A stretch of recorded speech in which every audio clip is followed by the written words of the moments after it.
et à tous. Stéphane Rioux, vice-président du conseil d'administration de l'Université Jean Monnet. Je représente aujourd'hui le président Florent Pigeon qui, pour des raisons on va dire de santé et de virus, ne peut pas être parmi nous. Voilà. Excusez son absence. Monsieur le député, monsieur le président du conseil du département de la Loire, madame l'adjointe au maire, monsieur le sous-gouverneur, madame la directrice de la Banque de France Loire, mesdames et messieurs les représentants du monde socio-économique et du secteur bancaire du territoire ligérien, mesdames les directrices de l'IAE, de l'école d'économie, chers collègues, chères étudiantes, chers étudiants, qui me revient d'ouvrir cette conférence inaugurale. Merci, monsieur le sous-gouverneur, de nous honorer de votre présence. Je voudrais tout simplement saluer le partenariat qui lie l'Université Jean Monnet et la Banque de France depuis de très très nombreuses années, certainement plus de 15 ans. C'est avec une vraie fidélité que cette coopération se perpétue d'année en année avec des actions extrêmement concrètes et très utiles pour nos étudiants et nos enseignants à travers de diverses conférences, de participation de membres de la Banque de France, à des conseils de perfectionnement, conseils d'administration de l'IAE. C'est un engagement, ce n'est pas qu'une convention, c'est des actions très, très concrètes au quotidien dans la vie, notamment et surtout de l'Institut d'administration des entreprises. C'est très important qu'une institution comme la Banque de France soit au plus près des préoccupations de nos étudiants et au plus près de l'enseignement supérieur et de la recherche. Monsieur le sous-gouverneur, vous êtes ici dans une université qui est une université pluridisciplinaire. Je ne vais pas vous la présenter avec une grande exhaustivité, mais c'est une université pluridisciplinaire qui s'est construite difficilement au fil du temps, qui aujourd'hui a atteint un stade de maturité que tout le monde reconnaît. Donc être une université pluridisciplinaire aujourd'hui en France, ça veut dire assumer cette pluridisciplinarité, c'est-à-dire offrir des formations extrêmement variées à nos étudiants du territoire ligérien, mais au-delà, anti-ligérien et rhône-alpin de manière générale. Donc c'est cette mission qu'on se donne, mais c'est aussi une mission qu'on s'est donnée depuis de nombreuses années à Saint-Étienne, d'essayer de se bâtir une signature académique distinctive des autres universités françaises, y compris, bien entendu, lyonnaises, en faisant des choix de spécialisation très clairs qui permettent à l'université d'exister dans l'écosystème universitaire français. Et alors ça se manifeste par différentes actions, par différentes politiques. Donc on a fait des choix stratégiques dans cette université. Et l'une des manifestations très concrètes cette année, c'est la création, à côté de l'Institut d'administration de l'entreprise, la création d'une école d'économie à Saint-Étienne, qui s'appuie sur des compétences de recherche qui sont reconnues au niveau national et international et qui va venir donc compléter l'offre de formation disponible sur le territoire nigérien. Voilà, merci de votre présence. Vous allez donc nous parler d'une question évidemment très importante qui concerne le rôle du secteur bancaire, les grands défis climatiques et digitaux. J'espère que les étudiants apprécieront cette conférence qui va nous extraire du tourbillon économique dans lequel on est et la problématique de court terme qui est une problématique d'inflation dont on entend beaucoup parler. C'est important aussi de prendre du recul et de parler de sujets structurels et pas uniquement conjoncturels. Donc merci à vous et merci Madame Gore pour l'investissement que vous avez déployé pour l'organisation de cette journée.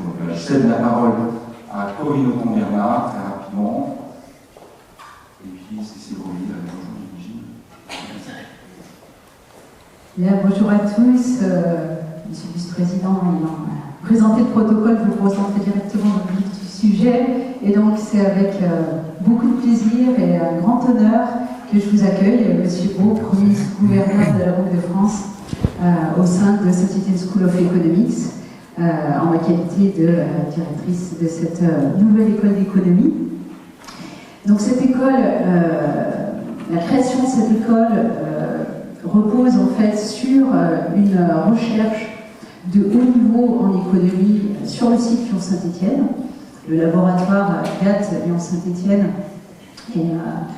bénéficie d'une reconnaissance nationale et internationale et parmi les meilleurs laboratoires d'économie en France. Et les collègues qui sont investis dans ce laboratoire ont également un rayonnement national et international, notamment sur la partie stéphanoise de cette équipe. Et donc l'enjeu de cette école, eh bien, c'est d'alimenter les formations par la recherche en économie pour proposer sur le territoire ligérien des formations en économie qui soient aux meilleurs standards internationaux. Et donc cette école, elle se distingue des autres écoles d'économie françaises, et en particulier les trois principales que tout le monde connaît, la Toulouse School of Economics, Paris School of Economics, ou encore Aix-Marseille School of Economics, du fait qu'on n'est pas une école généraliste. On est une école centrée sur les compétences recherche du territoire, et en particulier de l'équipe stéphanoise, dans le domaine de l'aide à la décision publique et privée. Et donc en particulier, les chercheurs stéphanois ont une reconnaissance sur les thématiques comme la théorie des jeux, le choix social, l'évaluation des politiques publiques, l'économie de l'innovation ou encore l'économie urbaine, l'économie d'environnement. Donc on a voulu ancrer cette école sur ces thématiques de recherche et doter cette école d'une organisation qui soit favorable. Et donc l'université a créé une école avec des effectifs maîtrisés, un modèle école qui permet un suivi individualisé des étudiants, etc. Et donc une spécificité de cette école, à laquelle je crois avoir compris que vous étiez sensible, c'est une priorité qu'on donne à l'insertion professionnelle des étudiants, ce qui nous semble être un élément essentiel et pour lequel on a pris en compte, en fait, dans la conception des formations, on a pris en compte deux éléments de contexte qui nous paraissent essentiels aujourd'hui. La transition écologique d'une part et la digitalisation de la société. Ces deux éléments de contexte font que la manière dont les décisions sont prises est radicalement différente et cela génère aussi des risques nouveaux, des instabilités, mais également aussi des opportunités nouvelles. Et donc il importe en fait aujourd'hui de former des décideurs qui soient capables de maîtriser les risques qui sont associés, mais aussi de saisir des opportunités qui sont liées à cette double révolution du digital et du climat. Et donc pour ça, l'école souhaite doter ses étudiants de compétences particulières dans des domaines qui dépassent l'économie, des domaines tels que l'intelligence artificielle, le big data, la collecte, le traitement, la visualisation de données, la protection de l'innovation, l'évaluation d'impact, etc. Et aux côtés de ces outils, j'allais dire d'une certaine manière, il s'agit aussi de former les décideurs de demain pour qu'ils soient en mesure de prendre en compte dans leurs décisions bien, des éléments tels que des critères éthiques, des critères environnementaux, des critères de justice sociale. Donc c'est tout ça l'ambition. Alors forcément, lorsque vous nous avez proposé le thème de la conférence, on a immédiatement été séduit puisqu'il s'agit de mettre l'accent sur le rôle des banques dans cette double révolution du climat et du digital. Et puis l'autre aspect sur lequel je voudrais mettre l'accent sur cette école d'économie, c'est sa dimension, son ambition internationale. Alors ça matérialise en fait à plusieurs niveaux, un parcours international dès la première année, des accords de codiplomation, un master dispensé intégralement en anglais, et puis un projet de master européen, Erasmus Mundus, pour lequel nous bénéficions du soutien de la Banque de France, et je vous en remercie chaleureusement. Ce soutien à ce master n'est pas ce soutien finalement à l'international, puisque aujourd'hui, par votre présence, vous contribuez à cette dimension internationale de l'école d'économie. En effet, les étudiants qui sont ici aujourd'hui vont bénéficier de votre témoignage qui s'appuie sur un parcours et une vision internationale, on peut le dire, absolument exceptionnelle. Je le rappelle, au-delà des missions que vous remplissez aujourd'hui, vous êtes un des acteurs des décisions et de la stabilité monétaire et financière à l'échelle de l'Union européenne. Vous avez également représenté la Banque centrale européenne auprès de la Réserve fédérale américaine. Vous avez également assuré le secrétariat du comité de règlement des banques centrales du G10. Donc merci infiniment pour votre présence aujourd'hui ici et votre confiance à tous. Nous avons convenu d'organiser cet échange en 2 temps. Donc, j'ai préparé un exposé sur le thème, et après donc il est convenu que nous ayons un échange sur ce thème, et j'imagine sur l'actualité économique et financière plus largement. Alors pour introduire mon sujet, je voudrais commencer par un premier point. Je crois qu'on peut dire aujourd'hui, avec le recul, le cadre prudentiel qui a fortement évolué, qui a été réformé à la suite de la crise de 2008, a considérablement renforcé la résilience des banques. Et ce nouveau cadre, associé aux mesures de soutien exceptionnelles qui ont été prises par les gouvernements et la BCE pour la partie monétaire, a permis aux banques de maintenir leur financement aux entreprises durant la crise sanitaire. Et elle leur permet aujourd'hui de faire face aux impacts économiques et financiers liés à la guerre en Ukraine. Mais cette capacité renforcée à absorber les chocs ne doit pas nous faire perdre de vue les vulnérabilités structurelles que la crise sanitaire a contribué à amplifier. Donc, et qui sont source de vulnérabilités qui sont liées à la numérisation et à la transition vers une économie durable. Donc les deux thèmes que je vais traiter. Donc de mon point de vue de superviseur et de banquier central chargé de veiller à la stabilité financière, ces 2 mutations ou transitions placent les banques face à un double défi. Et donc je me propose de commenter successivement devant vous. D'une part, les banques sont exposées aux risques inhérents à ces évolutions et doivent s'en prémunir.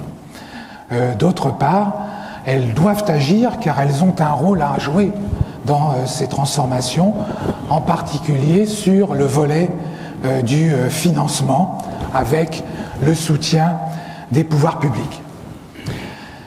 Donc je commence par le diagnostic. Le secteur bancaire est aujourd'hui exposé à la transition numérique et à la transition écologique, qui sont des sources de fragilisation. Alors, si ça veut bien... Je ne sais pas vers quoi je dois orienter. Ah, c'est en bas, c'est dans le sens, alors. Voilà, pardon. Alors pour la numérisation, dire un mot de la numérisation des activités bancaires, elle est aujourd'hui en marche croissante, elle est multiforme, elle s'appuie sur des technologies nouvelles, la blockchain, les outils d'intelligence artificielle, se traduit par la dématérialisation des paiements, le recours au cloud. Les formes sont multiples et elles entraînent des évolutions du modèle bancaire traditionnel. Il est possible de distinguer trois grandes évolutions caractérisant la transformation numérique du système bancaire et impactant son modèle d'affaires. Tout d'abord, les clients, que nous sommes tous, à un titre ou à un autre, ont de nouvelles attentes en termes de numérisation des services. Je pense ici en particulier à une plus grande accessibilité à des outils permettant de gérer ses comptes et obtenir des services bancaires à distance, une rapidité accrue, voire une immédiateté dans les paiements et davantage de flexibilité au sein de la relation client. Donc, comme l'illustre le graphique qui est présenté sur ce transparent qui est projeté, de plus en plus d'Européens utilisent Internet pour réaliser des opérations bancaires en ligne, qui est un signe manifeste de la numérisation bancaire, du secteur bancaire. Les clients ont également de nouveaux besoins en termes de produits. Par exemple, pour des produits personnalisés qui sont au plus proche de leur profil et de leurs habitudes, ou encore pour les cryptoactifs qui suscitent chez certains un intérêt comme produit d'investissement. Par ailleurs, les banques font face à la concurrence accrue de nouveaux acteurs, ce qu'on appelle les fintech, et puis les géants du numérique, les big tech, qui se caractérisent par leur agilité et leur opportunisme. Le modèle de ces entreprises se fonde sur la décomposition des activités de la banque universelle traditionnelle en une série de fonctions essentielles distinctes, telles que l'acheminement des paiements, la fourniture de financement, le partage des risques et la répartition des capitaux, qui sont réassemblés sur une plateforme en ligne qui assure l'interface avec l'utilisateur. Les big tech en particulier bénéficient d'avantages comparatifs multiples. Des ressources financières massives, une forte image de marque, une clientèle constituée à l'échelle mondiale et surtout un accès privilégié à des données pouvant aboutir à la vente de produits personnalisés, ce qui en fait de très sérieux concurrents pour les banques. Enfin, l'intermédiation entre emprunteurs et prêteurs que procurent les banques est elle-même menacée par le développement de la finance dite décentralisée ou DeFi en anglais. À ce stade, l'évolution du secteur bancaire peut s'envisager à travers plusieurs scénarios qui pourraient se combiner. Premier scénario, le maintien du modèle d'intermédiation bancaire traditionnel. Les banques vont rester dominantes. Deuxième scénario, un modèle d'intermédiation financière non bancaire qui prendrait le pas sur le modèle bancaire. Troisième scénario, un modèle dit réintermédié dans lequel les big tech et les fintech joueraient un rôle d'intermédiaire pour les banques vis-à-vis de leurs clients. Et puis, quatrième scénario, un modèle décentralisé. En tout cas pour ma part, mon pronostic est qu'on verra le paysage se reconfigurer à travers une combinaison de ces modèles selon des proportions que je suis incapable de déterminer, mais donc la transformation est en cours. Au-delà des transformations de modèles, le processus de numérisation en cours augmente l'exposition des banques à plusieurs risques opérationnels qui sont préexistants. Le risque cyber, bien sûr, mais aussi le risque de tiers lié à l'externalisation de services et le risque de blanchiment et de financement du terrorisme. L'impact de la numérisation sur ces risques est ambivalent néanmoins, car il offre également aux banques des outils pour les maîtriser. Dans le cadre de la lutte contre le blanchiment des capitaux, le financement du terrorisme, l'intelligence artificielle est par exemple un outil précieux dans la mesure où elle permet d'analyser rapidement de grands volumes de données et ainsi d'identifier plus rapidement des transactions inhabituelles. Alors l'autre source de vulnérabilité, c'est la transition écologique. L'exposition des banques aux enjeux climatiques est désormais bien établie, je crois, notamment grâce aux travaux du réseau des banques centrales et des superviseurs pour le verdissement du secteur financier, le NGFS. Les banques peuvent notamment être exposées à des risques physiques et des risques de transition. Les risques physiques sont induits par la multiplication d'événements météorologiques extrêmes, et cela peut fragiliser les entreprises, mais aussi les ménages auxquels les banques sont exposées, ce qui peut provoquer des pertes.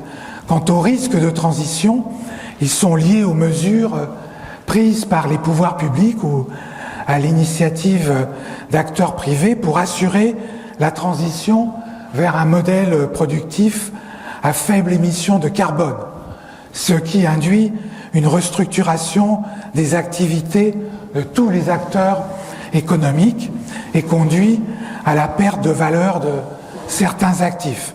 Ainsi, les mines de charbon, pour prendre un exemple, sont appelées à devenir des actifs dits échoués, les stranded assets en anglais.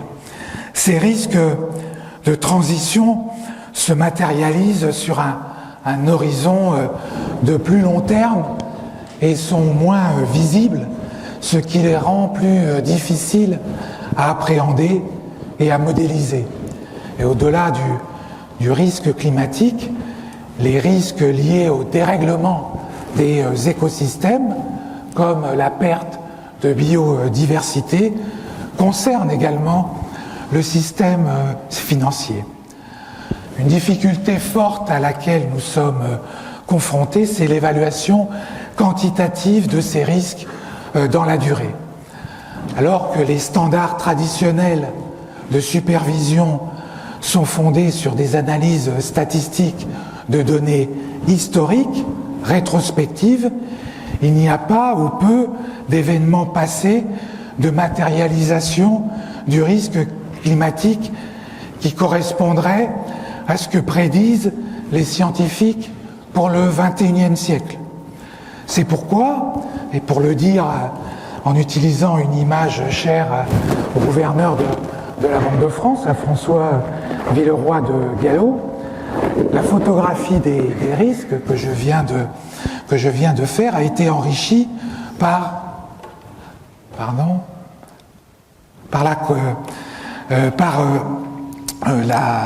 la conduite de tests de résistance climatique prospectifs qui fournissent la vidéo des risques à long terme. Ainsi, d'une part, l'ACPR a mené en 2020 un exercice pilote climatique pour mesurer les pertes à un horizon de 2050 associées à la transition climatique vers une situation d'émissions carbone dite net zéro à cette date. Il en ressort que l'exposition des banques françaises aux risques climatiques est modérée. En dépit de ce constat, notre analyse met en évidence une probabilité de défaut plus importante de leurs créances sur les entreprises en cas de transition désordonnée, bien qu'il y ait des différences entre les secteurs. Et c'est ce que montre le graphique qui vous est projeté et ce qui nous invite collectivement à organiser la transition climatique du secteur financier. D'autre part, la BCE est en train d'évaluer la résistance des banques aux risques climatiques pour la première fois au niveau de la zone euro à travers un stress climatique qui a débuté fin janvier et dont les résultats seront publiés en juillet prochain. En outre, la BCE vient d'évaluer les publications des banques européennes en matière d'exposition aux risques climatiques. Celle-ci, c'est le résultat de cette évaluation, si on veut le caractériser, on peut dire que les banques disposent collectivement de marges de progrès significatives pour répondre pleinement aux attentes en matière d'information sur les risques climatiques et environnementaux auxquels elles sont exposées. Alors, on peut noter que les banques françaises ne ressortent pas en mauvaise position dans cette évaluation, et c'est sans doute grâce aux exigences légales d'information qui sont applicables aux investisseurs institutionnels français et qui datent de 2015 et grâce au dialogue continu depuis quelques années avec l'ACPR qu'entretiennent ces investisseurs institutionnels, notamment pour mesurer la réalisation de leurs engagements climatiques.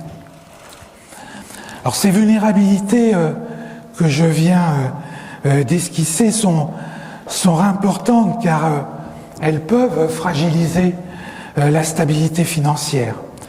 En effet, en l'absence de réponse publique et privée adéquate à ces évolutions structurelles, les banques pourraient être affaiblies, ce qui affecterait négativement l'économie réelle. S'agissant de la transformation numérique, la concurrence de nouveaux intermédiaires, les fintech, les big tech, les acteurs de la finance décentralisée, ainsi que le développement de nouveaux actifs numériques, les stablecoins et largement les crypto-actifs, pourraient entraîner une fragmentation des services financiers et de paiement, ce qui contribuerait à en fragiliser la sécurité et l'efficacité, et une éviction des banques de la chaîne de valeur par une plateformisation des services financiers. La finance décentralisée connaît en particulier une croissance marquée, même si elle reste limitée en termes absolus, et c'est ce que montre le graphique de droite sur la slide qui vous est projetée.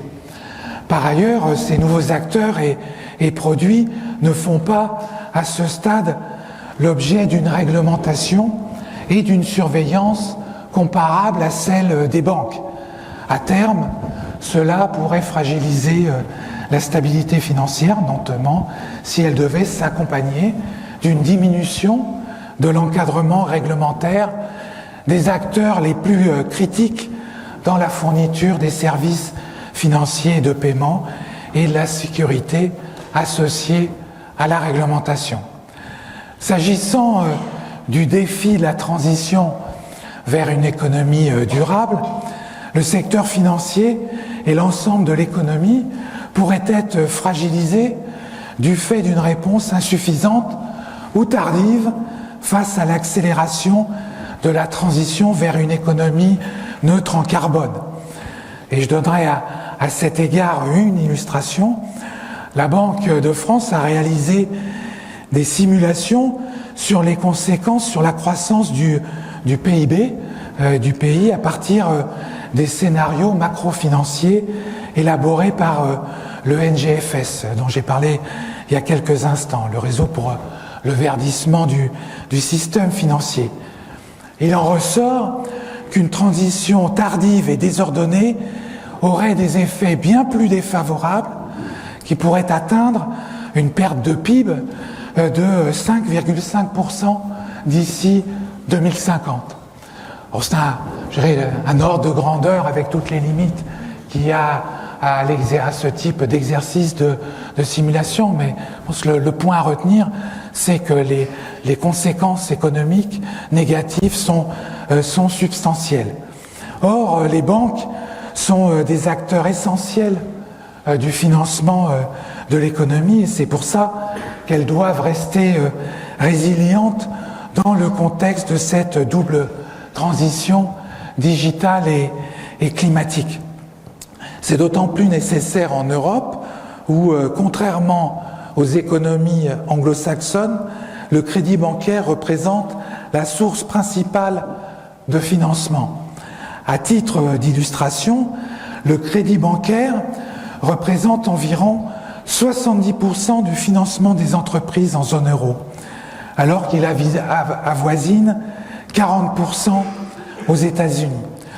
En disant cela, je ne veux pas laisser croire que les banques sont les seuls acteurs du financement de l'économie, bien au contraire. Elles doivent s'appuyer sur les complémentarités offertes par les financements de marché. Les deux grandes transformations qui nous attendent, numériques et écologiques, nécessiteront en effet des investissements massifs et surtout des innovations. Or, sur ce terrain, l'Union européenne est en retard par rapport à l'Asie et aux États-Unis. Si l'on prend l'exemple des dépenses de recherche et développement, en 2018, le montant total des dépenses publiques et privées en R&D dans l'Union européenne était équivalent à 2,2% de son PIB. Ce chiffre est de 2,8% aux États-Unis et dans un pays comme la Corée, c'est un chiffre de 4,5%. Mais dans le même temps, l'Union européenne dispose d'un grand atout avec la plus grande réserve d'épargne dans le monde. L'excédent annuel d'épargne domestique par rapport à l'investissement y est régulièrement supérieur à 300 milliards. C'est pourquoi nous croyons indispensable de développer le financement par fonds propres, car il est le mieux adapté aux projets innovants qui supposent une prise de risque plus élevée. Et c'est pourquoi, plus largement, nous soutenons la mise en œuvre de l'Union des marchés de capitaux qui, à travers une série de réformes techniques, permettra de mieux allouer l'abondante réserve d'épargne européenne aux entreprises par le financement de marchés. Le renforcement de l'union des marchés de capitaux doit être réalisé de concert avec l'approfondissement de l'union bancaire qui demeure une priorité très importante. Ces deux projets fondamentaux pour poursuivre l'intégration financière de l'Union européenne permettront à terme un meilleur financement de l'investissement et de l'innovation. Donc tel est donc le diagnostic que je voulais partager avec vous. La double transition numérique et vers une économie durable peut fragiliser non seulement les banques, mais aussi la stabilité financière et l'économie réelle. Mais ce n'est qu'un diagnostic et ça n'est certainement pas un pronostic. Ce risque peut aussi être à l'origine de transformations bénéfiques. C'est pourquoi j'en viens maintenant aux actions possibles et souhaitables pour transformer ces défis en opportunités. Et j'évoquerai trois pistes d'actions pour que cette transformation ait lieu. D'abord, la réponse réglementaire qui permettra d'adapter le cadre d'exercice des activités financières et de paiement aux nouveaux enjeux liés à la transition numérique et climatique. Ensuite, les adaptations que devront réaliser les banques. Et pour finir, les initiatives qui ont été prises par la Banque de France pour montrer l'exemple et ainsi mieux accompagner les acteurs dans ces transformations nécessaires. Alors je commence par les réponses réglementaires qui sont initiées de concert par le législateur et les autorités de régulation et de supervision. En matière de transition numérique, la réglementation vise à promouvoir l'innovation tout en l'encadrant selon le principe mêmes activités, mêmes risques, mêmes règles. Concernant la finance décentralisée, ce triptyque se décline sous la forme d'un carré des garanties visant à garantir une égale sécurité, conformité, responsabilité et accessibilité par rapport à ce qui prévaut pour les services financiers traditionnels. Par référence à ces principes, c'est par référence à ces principes que la Banque de France soutient l'adoption de plusieurs textes structurants qui sont actuellement en cours de discussion au niveau des colégislateurs européens. D'abord, d'une part, le projet de règlement dit DORA pour Digital Operational Resilience Act, qui devrait renforcer la résilience opérationnelle numérique du secteur financier par l'harmonisation des exigences applicables et l'encadrement direct de certains prestataires de services informatiques essentiels, notamment en matière d'informatique en nuage, le cloud. D'autre part, la Commission européenne a présenté en 2020 une proposition de règlement visant à encadrer le marché des cryptoactifs. Donc c'est le projet MiCA, ou Markets in Crypto Assets, qui devrait, nous l'espérons, beaucoup à la Banque être adopté durant la présidence française en cours du Conseil de l'Union européenne. Ces deux textes viendront utilement compléter la deuxième directive sur les services de paiement qui a été adoptée en 2015 et qui a déjà permis l'émergence d'acteurs régulés, les établissements de paiement, qui n'ont pas besoin d'être enregistrés comme établissements de crédit. Mais vous le savez aussi, les enjeux liés à une meilleure régulation de la finance ne sont pas qu'européens. Au niveau mondial, plusieurs initiatives structurantes sont en cours. Alors, faute de temps, je ne vais en évoquer que deux. D'une part, le GAFI, qui est un organisme intergouvernemental de lutte contre le blanchiment d'argent et le financement du terrorisme, a récemment étendu le champ de la transparence des transferts au secteur des actifs virtuels, à travers ce qu'on appelle la Travel Rule. D'autre part, je veux signaler aussi les travaux qui sont conduits actuellement par le comité de Bâle sur le contrôle bancaire, le BCBS, sur les exigences prudentielles liées à la détention de cryptoactifs par les banques. Les autorités de régulation doivent encore se saisir de plusieurs sujets dans un monde qui est en évolution rapide. Par exemple, il est nécessaire de développer une approche adéquate pour encadrer l'activité des big tech dans la sphère financière. Concernant les réponses réglementaires dans le domaine de la finance durable, l'Union européenne n'est pas restée inactive. D'ores et déjà, elle est même en avance si on fait des comparaisons internationales. Une grande avancée a été réalisée avec l'adoption, le 18 juin 2020, du règlement européen sur la taxonomie visant à renforcer les investissements durables à travers la mise en place d'une classification unifiée des activités économiques.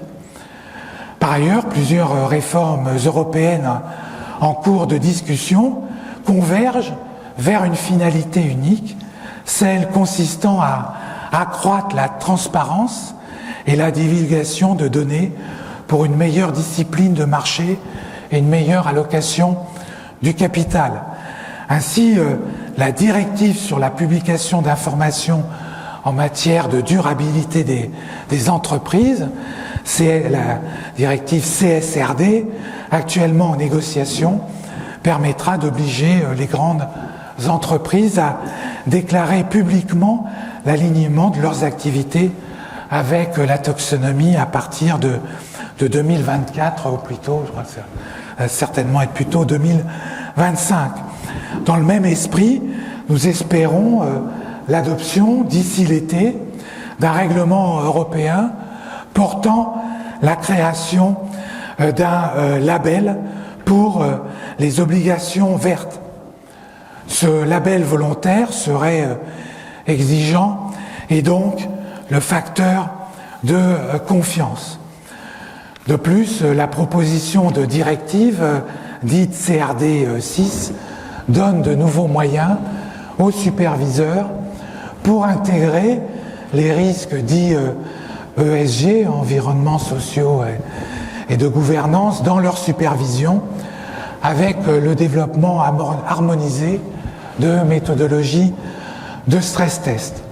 L'autorité bancaire européenne a été également mandatée pour réfléchir à l'opportunité d'inclure les risques ESG dans les exigences réglementaires, bien que des difficultés conceptuelles demeurent et rendent pour l'heure délicat le calibrage de ces outils.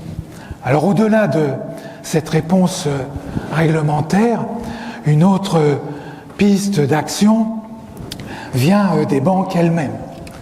Loin de se limiter à être source de risques, les transitions numériques et climatiques sont porteuses d'opportunités de croissance pour le secteur bancaire, qui a déjà su trouver de nombreux moyens de s'adapter. L'adaptation aux défis numériques est déjà à l'œuvre. Trois illustrations permettent de l'attester. D'abord, une étude que nous avons menée à la CPR, qui a été publiée l'année dernière, sur la transformation numérique du secteur bancaire, révèle la pluralité des prises d'initiative. Les stratégies d'acquisition des fintech et le développement de partenariats avec ces dernières témoignent de l'apparition d'une nouvelle logique que l'on qualifie de coopétition, une contraction de coopération et compétition. Cette coopération de circonstances entre concurrents nous montre que banques et fintech peuvent évoluer ensemble et que la transition numérique peut bénéficier à l'ensemble des acteurs. Ensuite, les banques recourent de façon croissante aux nouvelles technologies. L'intelligence artificielle que j'ai mentionnée tout à l'heure est intégrée à de nouveaux dispositifs opérationnels, contribuant entre autres à améliorer la relation avec le client ou encore la gestion des risques. Par ailleurs, les banques, elles aussi, expérimentent les nouvelles technologies comme la blockchain.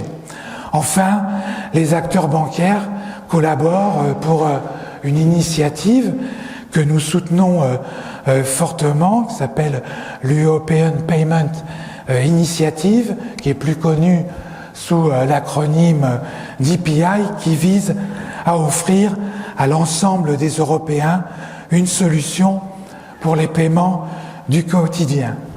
Cette adaptation des banques est également à l'œuvre pour assurer la transition vers une économie durable.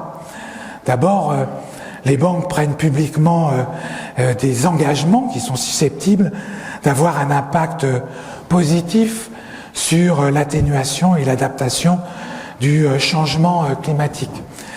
Dans un rapport que nous avons publié aussi en fin d'année dernière, la CPR et l'autorité des marchés financiers, qui assure un suivi de ces engagements depuis 2 ans, souligne les progrès notables qui ont été accomplis en relativement peu de temps, tout en alertant sur ceux qui restent à accomplir afin que les banques communiquent de manière plus claire et transparente sur les objectifs et surtout les modalités d'action susceptibles de permettre la réalisation de ces engagements collectifs. Ensuite, les banques pourront aussi contribuer à la transition vers une économie durable en prenant leur part dans le marché naissant des obligations vertes. Ce marché a doublé en 2021 en atteignant 460 milliards d'euros au niveau mondial, dont la moitié est libellée en euros. Et c'est ce qui illustre la partie droite du transparent qui est projeté devant vous. Mais on est loin, au-delà de cette progression forte, on est loin encore du plein développement des obligations vertes de ce marché qui représente en volume absolu tout juste 0,4% des obligations qui ont été émises la même année dans le monde et 2,6% en Europe. Alors pour terminer, je voudrais dire quelques mots de nos actions en tant que Banque centrale. J'évoquerai très rapidement deux illustrations pour chaque défi. Les banques centrales jouent un rôle actif dans l'innovation numérique pour accompagner l'innovation tout en préservant le rôle clé d'ancrage de la monnaie centrale pour notre système financier. La Banque de France mène des travaux sur l'émission d'une monnaie digitale de banque centrale.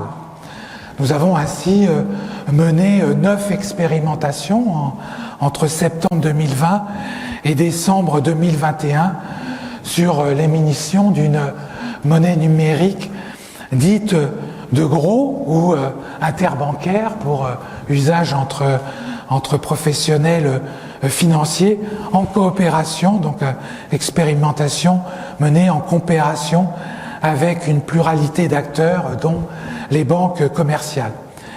Et ces expérimentations ont montré que une forme numérique de banque centrale que nous pourrions émettre et mettre à disposition des intermédiaires interbancaires peut apporter des bénéfices importants, notamment pour le règlement des paiements transfrontières et plus généralement pour le règlement des titres financiers, en particulier pour soutenir un développement important qui est en cours de tokenisation de ces actifs financiers et d'utilisation sur des blockchains, donc en mode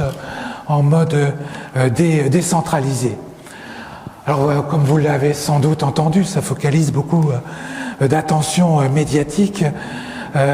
Nous travaillons aussi sur l'émission d'un euro numérique de détail au sein du système européen de banque centrale qu'on appelle l'eurosystème, qui a à sa tête la Banque centrale européenne. Et donc la Banque de France, qui fait partie de l'Eurosystème, est également totalement engagée dans les travaux d'investigation qui ont été lancés au milieu de l'année dernière et qui vont se poursuivre pendant 2 ans et qui donneront au Conseil des gouverneurs de la BCE les éléments pour décider, normalement à la fin de l'année 2023, si et comment nous émettrons une monnaie numérique de banque centrale à destination de vous et moi, des particuliers. Donc une monnaie numérique de détail. Alors ce travail d'investigation est assez long parce que l'émission d'une telle monnaie numérique pose toute une série de questions complexes de stabilité financière et donc appelle à des arbitrages délicats dans l'interaction de la Banque centrale, notamment avec les banques, dans la mesure où il s'agit de mettre à disposition un nouvel actif financier qui viendra compléter l'environnement sans déstabiliser l'environnement actuel, ce qui ne va pas de soi et appelle des réglages complexes. En matière climatique, la BCE a décidé également d'un plan ambitieux à l'horizon 2024, auquel nous sommes fiers à la Banque de France d'avoir fortement contribué pour intégrer le risque climatique dans la stratégie de politique monétaire, tant sur les achats d'actifs que sur le cadre de collatéral éligible au refinancement de banques centrales. Ce sont des opérations très importantes de politique monétaire. Par ailleurs, les banques centrales ont elles-mêmes un rôle important à jouer pour orienter les flux d'investissement en faveur de la transition écologique, notamment par le verdissement de leurs fonds propres. Et la Banque de France a été la première banque centrale de l'Eurosystème à adopter et mettre en œuvre une charte d'investissement responsable. Nous avons adopté cette charte en 2018, donc pour guider les investissements dans les actifs financiers de nos fonds propres. Donc voilà, je m'arrête là. En conclusion, je voudrais simplement souligner que les défis auxquels les banques sont confrontées ne manquent pas. Mais j'espère vous avoir montré que ces défis sont aussi des opportunités et donc qu'il faut ni en exagérer ni en sous-estimer la portée. Merci pour votre attention.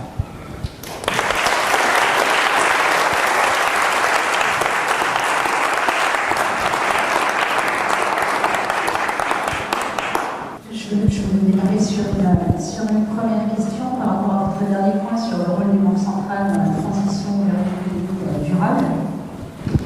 Un élément important, c'est évidemment la capacité des États à financer cette transition. Et on sait que le financement de la dette Covid hypothèque un peu ces capacités de financement de développement durable.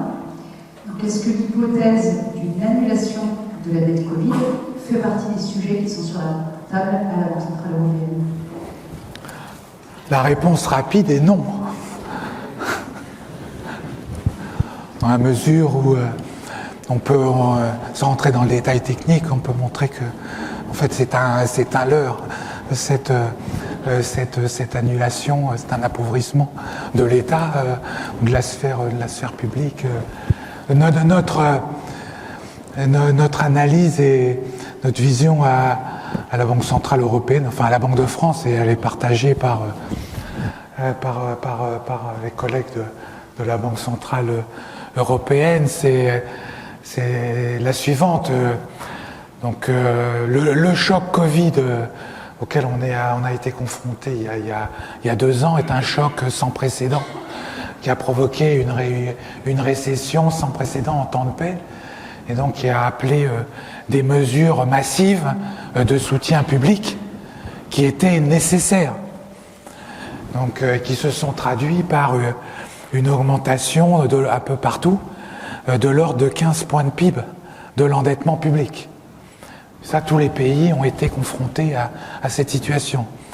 Là où il y a une première différence, c'est que le point de départ avant le choc n'était pas exactement le même. Donc le taux d'endettement de la France était 100% du PIB, en gros, proche de 100%.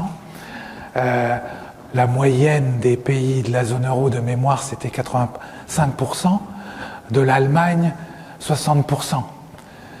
Donc, en sortie de crise, les perspectives sur la soutenabilité de ce niveau d'endettement ne sont pas exactement les mêmes quand on est en France ou quand on est en Allemagne. Et on a un intérêt à veiller à cette soutenabilité et donc faire en sorte que ce taux d'endettement reflue. Donc sur les moyens à commencer, un argument très important, stratégique, c'est que malheureusement ce qui vient de se passer nous montre que ce n'est pas une vue de l'esprit. Nous sommes constamment exposés à des chocs internes ou externes sur le fonctionnement de l'économie.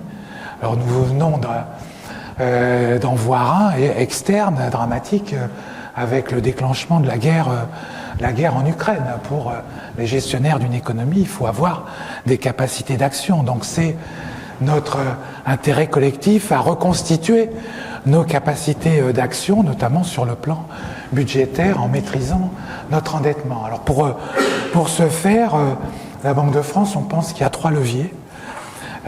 Compte tenu des niveaux d'endettement qui sont les nôtres et des perspectives d'activité, de politique monétaire. Premier levier, c'est le temps. C'est-à-dire qu'il ne s'agit pas de revenir à la situation ex-ante en 2-3 années. Donc, sur les niveaux d'endettement, l'effort, c'est un effort qui doit être programmé sur le moyen terme. Donc, pour fixer les idées, l'ordre de grandeur, pour nous, c'est une dizaine d'années. Le deuxième levier, c'est la croissance. Et là, il y a un sujet pour l'économie française, parce qu'un des problèmes structurels récurrents de l'économie française, c'est une croissance dite potentielle, la vitesse de croisière de la croissance française, qui n'est pas très élevée, qui est moins élevée que d'autres économies concurrentes. Alors, il y a différentes estimations de ce niveau. Dans une fourchette, on en fait beaucoup, notamment à la Banque de France, mais pas uniquement, entre 1,1 et 1,3%. Donc avec un certain nombre de réformes structurelles de fonctionnement de notre économie, on peut espérer augmenter cette croissance potentielle et la faire évoluer vers 2%. Troisième levier, c'est la maîtrise des dépenses. Et là, pour nous, il ne s'agit pas de dire qu'il faut faire baisser les dépenses publiques en valeur absolue, mais ralentir la croissance. Et pour fixer un ordre d'idées, si on ramenait la croissance tendancielle des dépenses publiques en France, qui est supérieure à 1%, à 0,5%, donc en combinant ces 3 leviers, on a fait des simulations, on peut montrer qu'on ramène la dette publique à 100% du PIB. C'est-à-dire on efface le choc de dette lié à cette crise exceptionnelle en 10 ans. Alors, que faut-il faire concrètement? Ça, c'est les autorités publiques, politiques, qui doivent décider de la durée des réformes structurelles et du niveau de croissance des dépenses publiques. Mais il y a des moyens pour y parvenir, et les plus appropriés nous paraissent ceux que j'ai indiqués.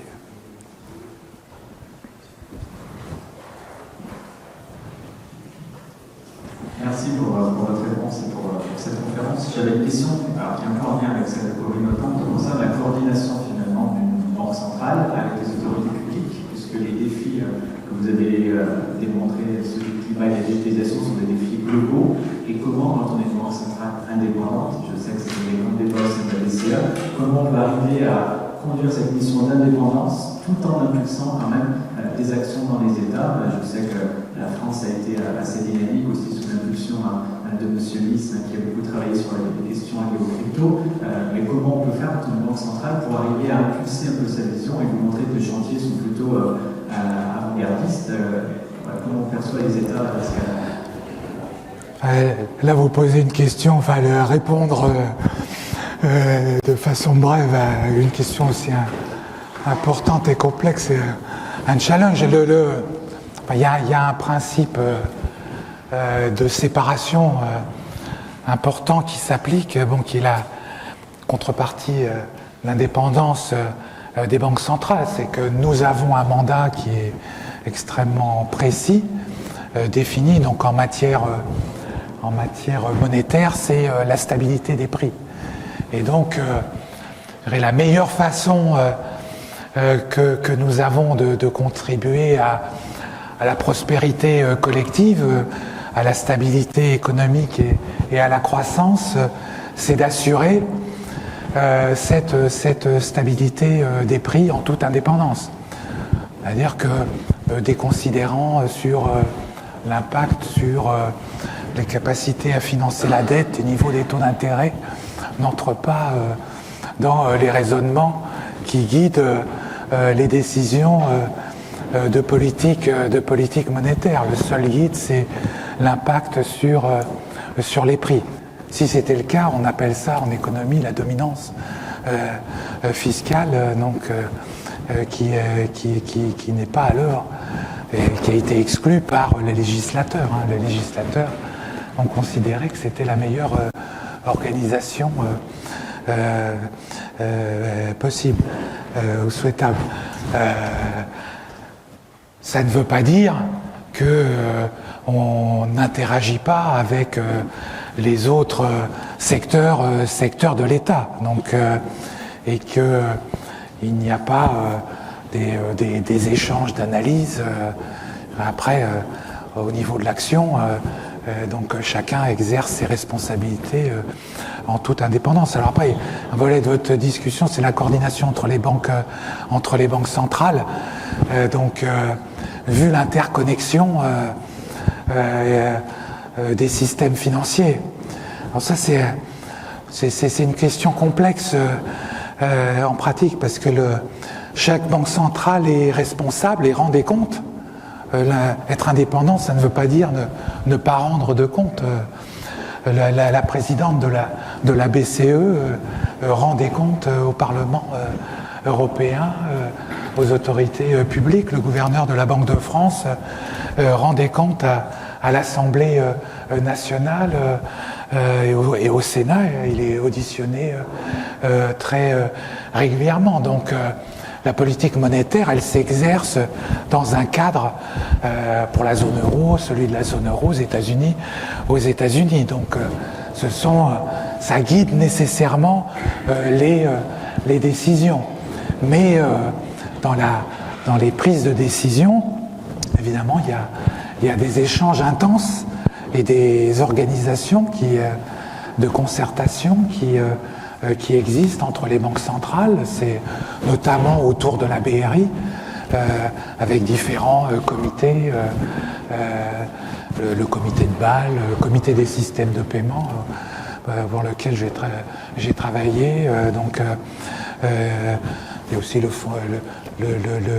comité de stabilité financière, qui sont des lieux où les banquiers centraux échangent des analyses sur la situation macroéconomique globale, les effets de contagion des décisions qui sont prises par les uns et les autres. En phase de crise, et ça a eu lieu dans le passé, et notamment en 2008 de mémoire, ou 2009, au déclenchement de la grande crise financière, il y a eu des actions simultanées de politique monétaire qui ont été prises en matière d'alimentation en liquidité du système financier. Donc, c'est plus sur le mode de l'échange d'informations et de la concertation que sur la coordination systématique que se passent ces échanges entre les banques centrales.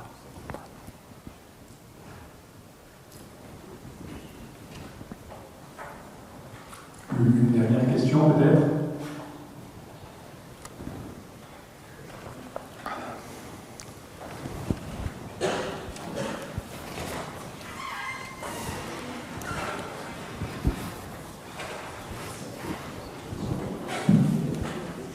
Ça fonctionne, on entend, parfait. Moi, ma question, c'est sur les cryptoactifs. Et sur le digital, on voit actuellement que la Banque de France considère toutes les crypto-monnaies non pas comme une monnaie mais comme un actif. Donc, qu'est-ce qu'il faudrait à ces cryptoactifs pour devenir des monnaies? Et donc, qu'est-ce qu'il faut faire pour le registre digital pour que ça devienne une monnaie et non pas un actif? Alors, c'est une question importante que une monnaie, ça a 3 attributs. Une unité de compte, un instrument d'échange et une réserve de valeur. Donc et pour cela, il y a un émetteur, il y a une monnaie légale qui en droit on appelle ça le cours légal qui doit être accepté par tous.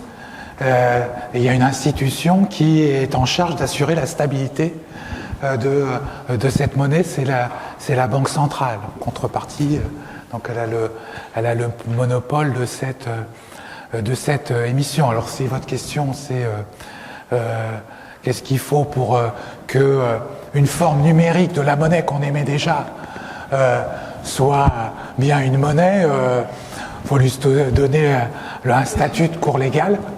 Ce qui est une des dimensions des travaux juridiques qui sont en cours, des travaux de préparation, mais il n'y a pas de difficulté sur ce plan-là particulière. La difficulté, c'est pour les autres actifs, pour faire en sorte, donc les cryptoactifs, pour, si elles veulent acquérir le statut de monnaie. Et il n'y a pas que la monnaie de banque centrale qui est utilisée aujourd'hui dans notre système monétaire. La deuxième grande classe d'actifs qui sert de monnaie, au sens que je viens de définir, c'est la monnaie émise par les acteurs régulés que sont les banques. Et quand vous avez 1 euro sur votre compte en banque ou dans votre poche, c'est 1 euro. Vous ne posez même pas la question de savoir s'il y a un cours de change. Entre les deux, c'est la même chose. Ça prend simplement une forme différente et il y a un cours de change fixe qui est inscrit dans la loi, dans notre ordre numérique, qui est de 1 pour 1. Alors, les crypto-actifs type Bitcoin, enfin il y en a des milliers à travers le monde, on les qualifie pas de monnaie parce que on peut pas les transformer instantanément au taux de 1 pour 1, soit en monnaie commerciale, soit en monnaie de banque centrale. C'est-à-dire qu'une dimension de la notion de réserve de valeur, c'est cette capacité de transformation au taux de 1 pour 1. Il suffit de regarder le cours du Bitcoin au cours des dernières semaines, sans parler des derniers mois, pour voir que d'heure en heure, de minute ou de jour en jour, le taux il monte, il descend. Donc, comme réserve de valeur, c'est problématique, comme instrument d'échange. Alors il y a quelques commerçants qui acceptent, disent vous pouvez me payer en Bitcoin. Ils sont pas très nombreux. Je sais pas essayé en outre, vous avez déjà essayé de le faire. Or, un instrument d'échange, quand vous utilisez votre carte bancaire pour prendre un instrument d'échange de monnaie qui n'est pas la monnaie de banque centrale, mais qui est la monnaie émise par les banques commerciales. Vous allez chez n'importe quel commerçant, sauf exception, c'est extrêmement rare, vous l'utilisez pour régler. Vous utilisez un billet, tout le monde doit accepter la monnaie émise par la banque centrale. Ça, c'est un instrument d'échange. Donc il faut avoir cette capacité à être accepté de façon universelle. La troisième dimension, c'est l'unité de compte, c'est-à-dire comptabiliser vos échanges, servir de référence dans les transactions. On est encore loin de compter en bitcoin. J'ai rien contre le bitcoin, mais donc voilà, pour ce qui reste à faire du côté des cryptoactifs pour qu'elles deviennent des monnaies. Ça ne veut pas dire que ce ne sont pas des supports d'investissement. Alors je termine par là, on est très attaché à cette question de terminologie, parce que une monnaie ou un moyen de paiement, au sens où on l'entend, au sens juridique, ça y est associé un ensemble de droits, de devoirs, mais de droits, et qui protègent leurs porteurs. Donc des droits très très importants, et des devoirs des droits très importants. En cas de fraude, quand vous faites un prélèvement, vous êtes en droit de demander le remboursement sous 24 heures. S'il y a une fraude avec votre portefeuille en bitcoin, vous pouvez toujours essayer de vous le faire rembourser. Donc, je crois qu'en termes d'information des porteurs, c'est vraiment essentiel qu'ils aient conscience de ce qu'ils utilisent. Ils utilisent le bitcoin, c'est un instrument, c'est un support, une classe d'actifs hyper spéculative, c'est à leur risque et péril, ils peuvent beaucoup gagner, ils peuvent beaucoup perdre. Donc ils peuvent le faire, on vit dans une économie de liberté, mais c'est à eux de prendre leurs décisions en connaissance de cause. Je ne sais pas si j'ai répondu suffisamment à votre question.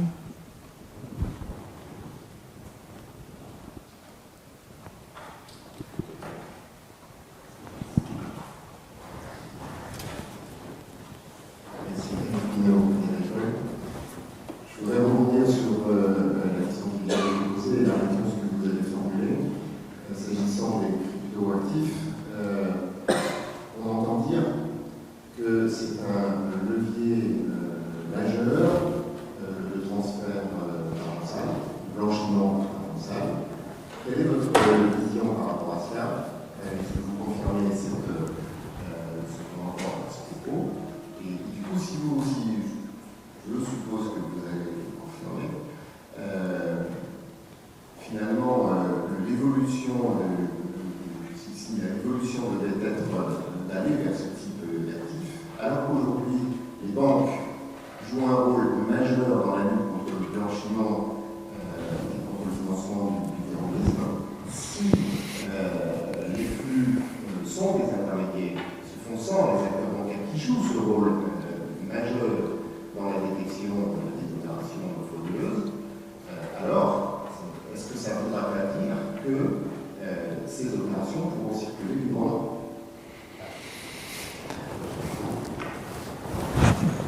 Merci de ces questions importantes. Alors la réponse, première partie de la réponse, oui, c'est clair, c'est d'ailleurs une des raisons de leur succès. C'est pas la seule, heureusement, mais je dirais c'est la mauvaise raison de leur succès, c'est que ces cryptoactifs sont utilisés à des fins illégitimes ou illégales, et donc sont des vecteurs de blanchiment, de financement du terrorisme, et dans la période récente aussi, enfin pour faire une référence à la guerre en Ukraine et aux sanctions qui ont été prises, c'est pas un vecteur très important, mais ça peut être un vecteur de contournement des sanctions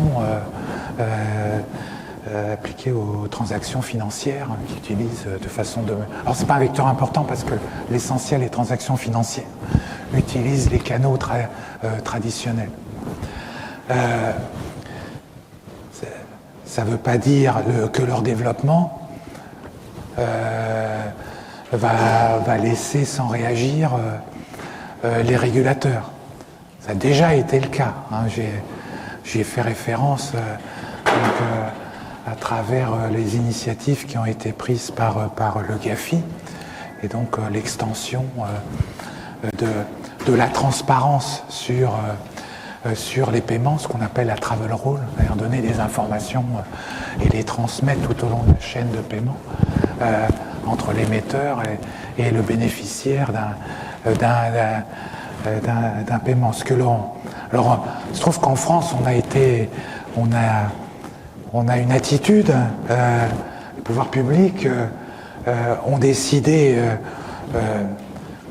de valoriser l'aspect efficacité et donc les apports des innovations technologiques sur lesquelles s'appuient les cryptoactifs et donc de ne pas empêcher leur développement, mais de bien l'encadrer. Et notamment sous l'angle de l'utilisation à des fins de blanchiment. Et donc nous avons, le législateur a adopté un dispositif, il y a une procédure d'enregistrement des prestataires sur actifs numériques qui inclut des exigences au titre de la lutte contre le blanchiment et le financement du terrorisme. La France a été pionnière en la matière et dans le projet MICA. Donc ces dispositions sont reprises et renforcées.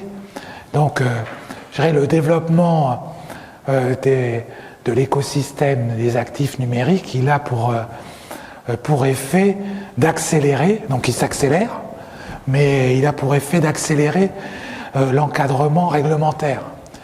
Et donc là, on voit, alors il s'accélère en Europe, il s'accélère aux États-Unis, donc à travers le monde désormais. Donc personnellement, je ne sais pas dire quelle place prendront les cryptoactifs et les circuits d'échange associés dans notre système financier de demain. Ils auront certainement une place. Est-ce qu'elle sera importante ou pas? Je ne sais pas. Mais j'ai une certitude, c'est que leur développement se fera de telle sorte qu'il ne mettra pas en danger le bon fonctionnement du système dans son ensemble, c'est-à-dire que l'écosystème des cryptoactifs sera régulé comme le système financier traditionnel tel qu'on le connaît aujourd'hui, selon les principes que j'ai évoqués. Et c'est un élément très important. Et je note que on est passé de la première phase, quand on discute avec les acteurs de l'écosystème des cryptoactifs, il y a eu une première phase qui a consisté à repousser la réglementation. Non, ne nous réglementez pas, nous sommes trop petits, vous allez tuer l'innovation.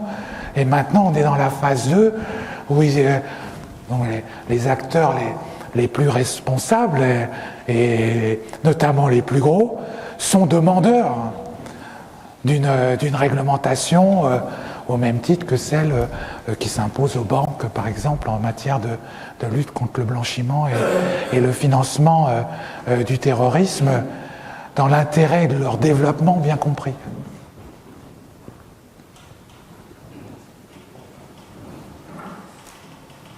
Merci pour ces questions et ces réponses absolument passionnantes. On pourrait y passer encore beaucoup de temps, malheureusement.